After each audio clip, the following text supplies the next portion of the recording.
RCB क्यों बिकी, ये इंपॉर्टेंट सवाल है। और अब उसके मालिक ने बता दिया कि हमने क्यों खरीदी है। मालिक ने मुबारकबाद दी है, लेकिन सबसे पहले यह बात है कि मास्टर प्लान एक तैयार किया गया है। अब स्टेटमेंट आई, आईपीएल 2026 से जस्ट पहले आरसीबी जब 16,705 करोड़ रुपए में बिकी तो मन में दो सवाल आए। पहला, 450 करोड़ रुपए में यह टीम खरीदी थी विजय माल्या ने, तो यह 16,705 करोड़ तक कैसे पहुंची।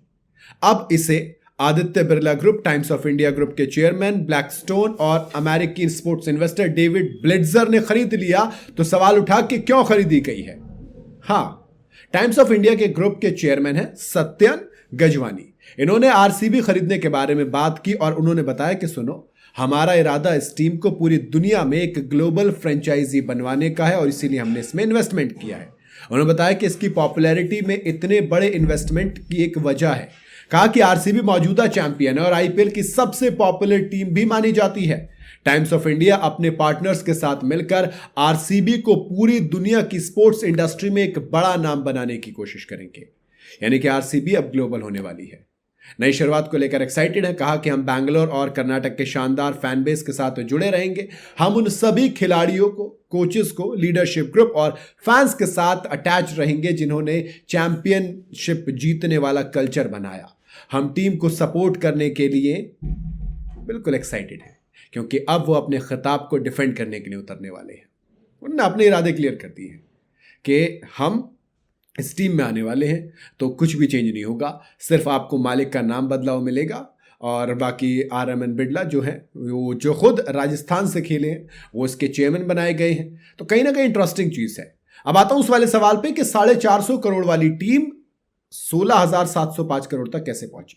देखो, चार वजह मोटी मोटी इसकी। सबसे पहले तो अगर बात की जाए आरसीबी की, 2008 में विजय माल्या ने इसमें इन्वेस्टमेंट की थी, है ना। यूनाइटेड बेवरेज उनकी कंपनी थी, उसकी तरफ से। तब माल्या ने कहा था कि जब मैं उस टाइम पे इन्वेस्ट कर रहा था, लोगों ने कहा था पागल है, बावला हो गया है, क्या खराब जगह इन्वेस्टमेंट कर रहा है। माल्या ने खुद कहा कि देखो मेरी इन्वेस्टमेंट कहां पहुंची, which is fine. And 450 crore में खरीदी थी।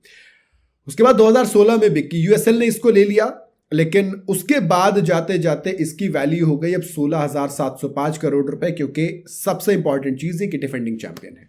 जब कोई भी टीम कभी भी ट्रॉफी जीतती, चाहे एमआई हो, सीएसके हो, तो उसकी ब्रांड वैल्यू उसके नेक्स्ट ईयर बहुत बड़ी हुई रहती है। तो सबसे पहली वजह इसकी चैंपियनशिप है। दूसरी वजह विराट कोहली है। वो विराट कोहली जिसके नाम पर लोग 17 साल तक इसे सपोर्ट करते रहे बिना किसी ट्रॉफी के भी। वो क्रेज, वो फैंडम जो इसे और बड़ा बनाता है, क्योंकि आपकी मर्चेंडाइज, एडवर्टाइजमेंट ट्रॉफी से ज्यादा विराट के नाम पर आ रहे थे, तो वो एक बड़ा कारण था। तीसरी वजह इसकी विमेंस टीम है। जी हां, लड़कियां लड़कों से आगे हैं। 4 हुए विमेन के सीजन, विमेन प्रीमियर लीग के, WPL के।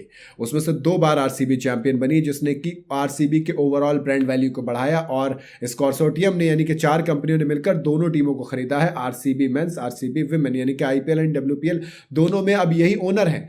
तो वो भी एक वजह है कि जिसकी वजह से ये वैल्यू बढ़ी है। चौथी और सबसे इंपॉर्टेंट वजह जो है वो इसका फैन बेस है। सोशल मीडिया पर इसकी जिस कदर फैन फॉलोइंग है। तो ये चारों फैक्टर हैं जिसकी वजह से championship, Virat Kohli, women's team and आप लोग जो आरसीबी के फैन हो, जिसकी वजह से इसकी वैल्यू 450 करोड़ से 16,705 करोड़ तक पहुंची है। एंड मुझे लगता है कि बात सही भी है। यही होता है, ये मेरा मानना है, मेरी 4 वजह। बाकी आप बताइए अपना राय कमेंट्स के अंदर।